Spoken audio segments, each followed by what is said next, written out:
Halo teman-teman, Assalamualaikum warahmatullahi wabarakatuh.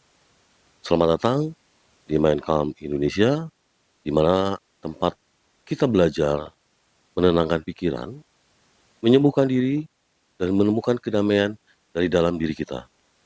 Saya Kang Ayi, saya seorang hipnoterapis. Di sini saya akan berbagi berbagai teknik hipnoterapi, mindfulness, dan tips-tips sederhana untuk membantu kalian supaya lebih tenang, lebih fokus, dan lebih bahagia dan lebih damai. Mari kita mulai perjalanan menuju dunia hipnoterapi dan mindfulness. Simak videonya sampai dengan selesai. Jangan lupa untuk like, subscribe, dan nyalakan lonceng notifikasinya supaya kalian tidak ketinggalan video-video yang bermanfaat.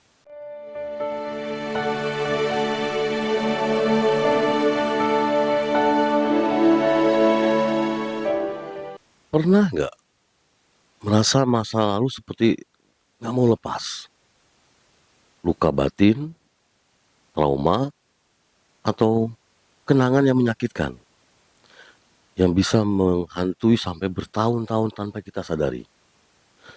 Atau pernah nggak kamu merasa ada bagian dari diri kamu yang belum sembuh? Mungkin kamu di depan orang-orang terlihat tersenyum, tapi hatimu sebenarnya menyimpan luka yang tak pernah dibicarakan sama siapapun. Kamu pendam sendiri. Kalau kamu pernah mengalami itu, atau sedang mengalami itu, silahkan komen ya, apa yang kamu rasakan. Tapi tenang, kamu nggak sendirian. Dan kamu bisa pulih tanpa harus membuka luka itu ke siapapun. Nah, di video kali ini, saya akan mengajak kamu memahami apa itu trauma dan bagaimana cara pulih secara efektif melalui pendekatan hipnoterapi atau mindfulness.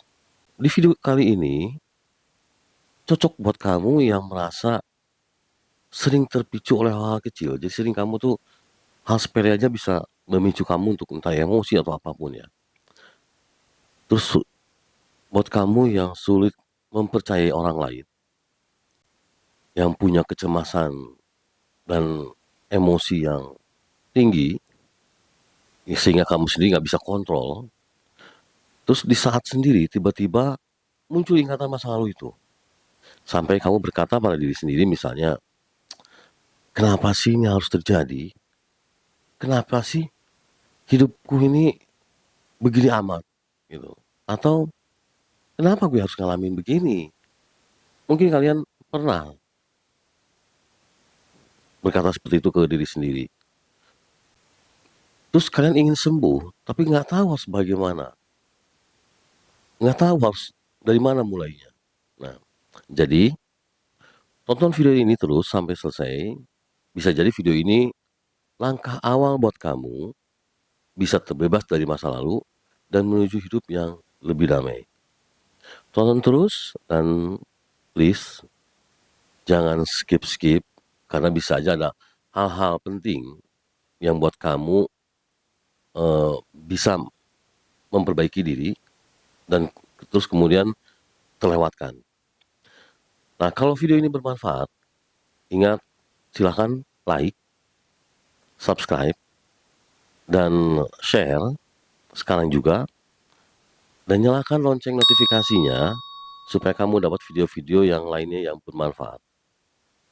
Oke, kita sekarang mari kita bahas tentang trauma yang menyakitkan dan menyiksa. Banyak orang hidup bertahun-tahun dengan luka yang tak terlihat. Mereka tetap bekerja, tertawa, menjalani hidup, tapi di dalam ada bagian yang belum selesai. Yang ketika kalian mengingatnya, itu merasa seperti luka dan menyakitkan. Nah, di video ini kita akan membahas bagaimana luka masa lalu mempengaruhi hidup kita sampai hari ini. Dan bagaimana hipnoterapi bisa menjadi cara yang lembut, aman, dan bisa membantu dalam proses penyembuhan tanpa harus menceritakan secara detail masalah kamu. Sekarang, kita harus tahu dulu tentang apa itu trauma. Trauma itu bukan hanya kejadian besar, nggak harus kejadian yang besar. Misalnya, bisa saja misalnya seperti kejadian waktu ada tsunami di Aceh, itu kejadian yang besar. Atau gempa di Jogja, itu yang membawa, kalau teringat, mungkin para korbannya bisa menjadi trauma. Atau yang di Lombok misalnya. Nah, itu memang peristiwa yang besar. Tapi trauma di sini adalah trauma yang tidak sampai sebesar itu. Misalnya, trauma yang kalian alami atau kita alami, kekerasan di waktu masih kita kecil, atau pernah dibully, baik itu waktu masih balita, SD, SMP atau SMA, atau bahkan kuliah. Atau trauma yang membuat kalian misalnya kehilangan seseorang. Atau ada kata-kata, kalimat yang menyakitkan, yang membuat kalian itu seperti terngiang-ngiang terus, dan itu betul-betul mengena di hati dan menyakitkan.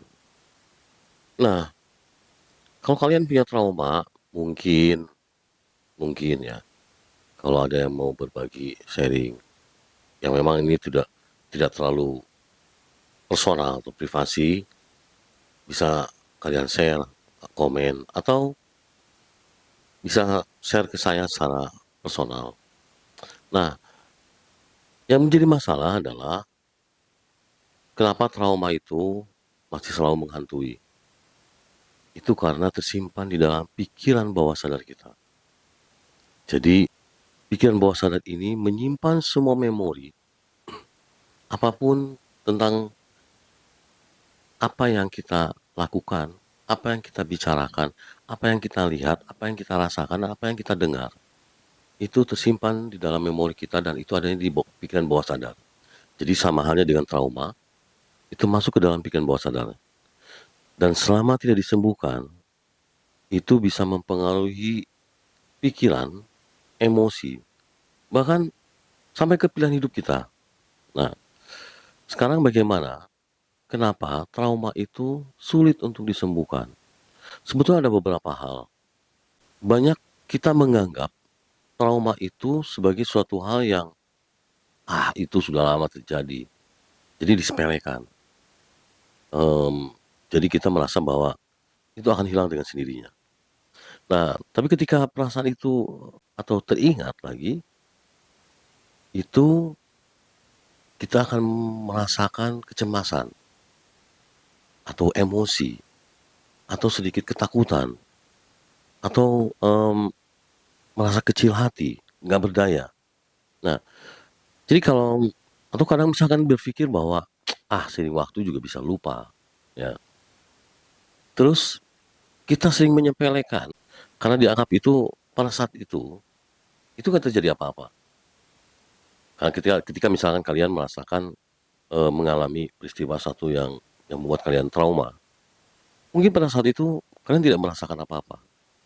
Bahkan kalian merasa bahwa biasa-biasa aja, cuek aja. Tapi beberapa tahun kemudian, ketika kalian mengingat ke peristiwa itu, nah mulailah ada perasaan ketidaksukaan, kesal, dan emosi. Jadi lama-lama kepikiran dan merasa nyiksa diri. Nah itu efeknya dari trauma. Yang lebih parah lagi, kenapa trauma ini nggak mudah untuk disembuhkan karena tidak semua orang mau bercerita tentang apa yang terjadi di masa lalu. Jadi mereka pendam. Dan karena mereka mungkin takut orang itu bicara kemana-mana, atau takut orang itu mentertawakan, atau takut orang itu malah menjudge. Itu sehingga tidak mau cerita kemana-mana. Nah, di sini saya akan memberikan satu contoh kasus yang pernah saya tangani yang berkaitan dengan trauma. Saya waktu itu didatangi oleh seorang klien. Klien ini ibu-ibu yang punya anak, kalau nggak salah 3 orang. Ibu ini umurnya sekitar 63 tahun. Tapi beliau masih merasa trauma dengan masa lalu yang pernah dialaminya. Bahkan efeknya itu, anaknya sendiri bilang bahwa efek dari yang trauma ibu dialaminya ketika masih kecil, itu membuat si ibu ini emosinya nggak bisa kontrol, sedikit marah dan dendam. Tapi di sisi lain ada perasaan tidak tega. Nah, jadi dia datang ke saya ceritanya, dan beliau ini menceritakan tentang masa lalunya. Jadi beliau ini waktu kecil, karena hidupnya mungkin bisa dikatakan bahwa ya pas-pasan. Jadi beliau ini ikut dengan saudaranya, kakaknya, yang kebetulan kakaknya sudah berkeluarga, tapi beliau masih masih kecil umurnya. Waktu itu masih umur 5 tahun. Kemudian beliau tinggal di rumah kakaknya. Tapi beliau tinggal di rumah kakaknya itu diperlakukan seperti ART. Bahkan beliau ini subuh-subuh harus bangun, harus kerja sampai dengan malam. Jadi waktu untuk main pun nggak ada. Padahal beliau ini masih kecil, masih umur 5 tahun waktu itu. Dan beliau ini tidak dikasih uang jajan juga. Jadi ya hanya dikasih makan. Nah ketika masuk SD, sekolah, memang sekolahnya dibiayai. Tapi sama, tetap diperlakukan, itu beliau merasa bahwa diperlakukan tidak adil. Ya mungkin seperti bawang merah bawang putih ya. Si bawang putih yang diperlakukan tidak adil oleh orang tuanya. Tapi kalau ini sama kakaknya sendiri, saudaranya sendiri. Nah itu sampai akhirnya setiap kali eh, sendirian, dia suka nangis. Nah, sampai suatu hari, dia dalam hati berjanji dan bertekad bahwa saya harus sukses, saya harus kuliah, supaya saya tidak diperlakukan seperti ini lagi. Nah, singkat cerita, beliau memang sampai dengan lulus SMA, kemudian bekerja dan kuliah. Nah, setelah kuliah, beliau menikah. Itu perasaan trauma masa kecil itu masih menghantui dirinya. Dan itu mempengaruhi sampai merubah karakternya, emosinya, macam-macam. Dan dia sendiri tidak merasa nyaman. Bahkan orang sekelilingnya pun nggak nyaman. Gitu. Suaminya, anak-anaknya. Tapi keluarganya tahu apa yang menyebabkan beliau ini seperti ini karakternya. Nah, akhirnya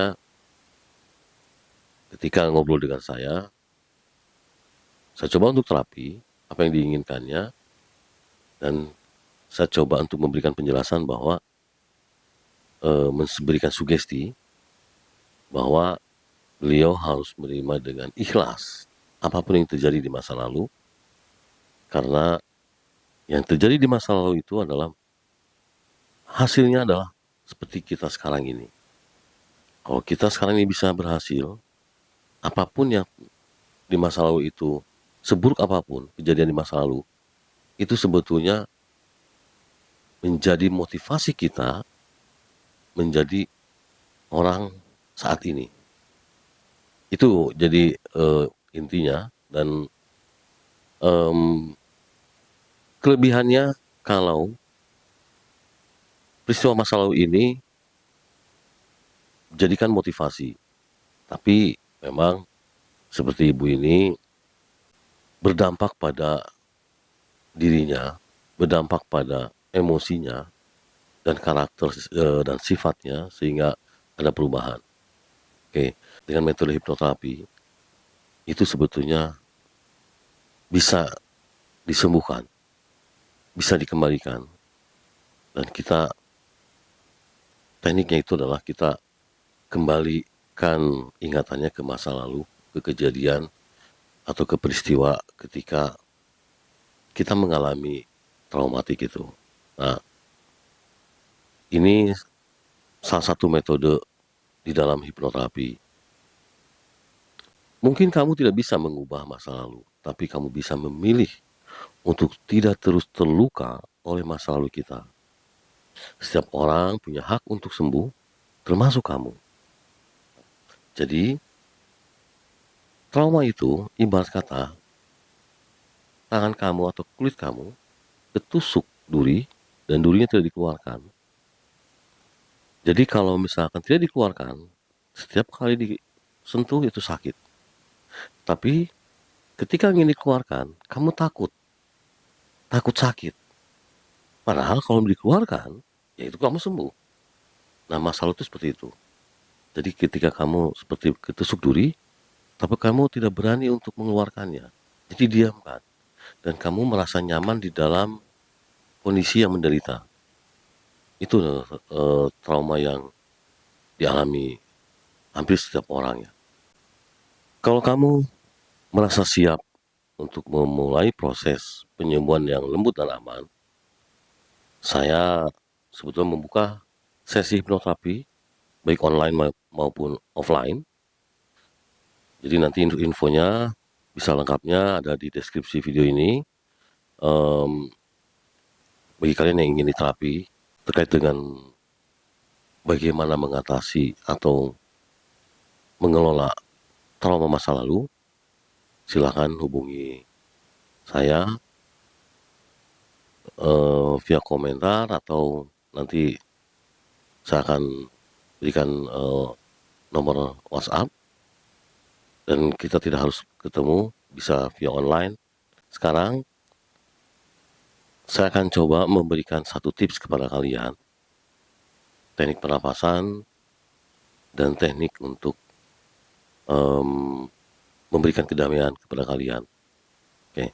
Dan sebelum itu jangan lupa untuk subscribe, like, dan share kalau memang ini bermanfaat, dan nyalakan lonceng notifikasinya supaya kalian tidak ketinggalan dengan video-video lainnya yang bermanfaat. Oke, sekarang saya akan mulai memberikan kalian satu teknik atau saya akan menterapi kalian dengan teknik hipnoterapi ini untuk menenangkan aja. Oke, sekarang siapkan diri kalian, tempatkan tubuh kalian di tempat yang nyaman. Mau duduk, mau tidur, silakan. Dan lemaskan seluruh tubuhnya. Oke. Seperti video-video sebelumnya, kalian tahu bagaimana mempelajari cara pernafasan. Oke. Sekarang mulai tutup matanya. Tarik nafas panjang. Tahan. 1, 2, 3, 4, 5, 6, 7. Keluarkan. 1, 2, 3, 4, 5, 6, 7. Sekali lagi tarik nafas panjang dan tahan. 1, 2, 3, silakan. Oke, keluarkan pelan-pelan. Tarik nafas panjang lagi. Tahan dan keluarkan. Oke, sekarang saya minta kalian membayangkan sesuatu peristiwa yang pernah membuat kalian sakit hati, marah, atau benci. Silakan. Bayangkan semuanya. Nah, sekarang, kalau kalian sudah bayangkan, perjelas bayangannya. Sekarang, rasakan di tubuh kalian apakah ada rasa nyesek, sakit, atau apapun? Kalau ada, perkuat rasa itu, dan bayangan yang menyakitkan itu kalian perjelas lagi. Oke, teruskan. Saya akan hitung 1 sampai dengan 3. Hitungan ketiga, bayangan itu dan rasa yang ada di tubuh kalian yang tidak nyaman itu makin kuat. 1, 2, 3. Oke, sekarang kalian tarik nafas panjang, kemudian tahan, ya, tahan. Sekarang ketika nanti hitungan ketiga saya minta kalian untuk keluarkan nafas, bayangkan yang ada sakit tidak nyaman di dalam tubuh kalian, keluarkan seiring dengan nafas. 1, 2, 3. Oke. Sekali lagi saya minta kalian untuk tarik nafas panjang, tahan, dan ketika dikeluarkan nafasnya, bayangkan semua rasa yang ada yang tidak nyaman di tubuh kalian, keluarkan seiring dengan nafas. Silakan. Oke, sekali lagi saya minta kalian untuk tarik nafas panjang, tahan. Hitungan ketiga nanti keluarkan atau hembuskan nafasnya, dan bawa semua, buang semua yang ada yang bikin kalian tidak nyaman. 1, 2, 3. Oke, sekarang latih terus itu nafasnya, sampai kalian merasa nyaman. Oke, sekarang rilekskan lagi tubuh kalian, bayangkan yang enak-enak. Hitungan kelima saya akan minta Anda untuk buka mata dalam kondisi segar, nyaman, damai. Mulai saya akan hitung dari 1 sampai dengan 5. Pada hitungan kelima kalian buka mata. 1, jauh lebih nyaman, jauh lebih damai, jauh lebih rileks. 2, tarik nafas panjang, keluarkan. Bayangkan setiap kali kalian mengeluarkan nafas, tubuh kalian makin nyaman, makin damai. 3, rasakan kenyamanannya, kedamaiannya dari ujung kepala sampai ujung kaki. 4, jauh lebih nyaman, jauh lebih damai, jauh lebih rileks. 5, tarik nafas panjang, keluarkan. Silahkan sekarang buka matanya. Oke, gimana teman-teman rasanya? Silahkan komen apa yang kalian rasakan. Apapun itu, kalian tulis di komentar. Dan terima kasih sudah nonton video ini sampai dengan selesai. Jangan lupa untuk subscribe, like, dan nyalakan lonceng notifikasinya supaya kalian tidak ketinggalan video-video yang berikutnya. Salam sehat, salam nyaman, salam damai. Wassalamualaikum warahmatullahi wabarakatuh. Bye-bye.